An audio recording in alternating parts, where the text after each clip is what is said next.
In this video, I'll show you how to update your Airbnb category. So what we need to do to change our category is go to this Airbnb help page, and I'm going to drop the link in the description of this video. So we're going to scroll down until we see how listings are added to categories. And you'll see here it's going to give you a link to sign in to Elevate.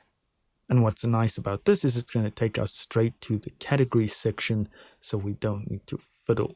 So it's going to ask you to sign in to Elevate, which is just signing in using your Airbnb credentials.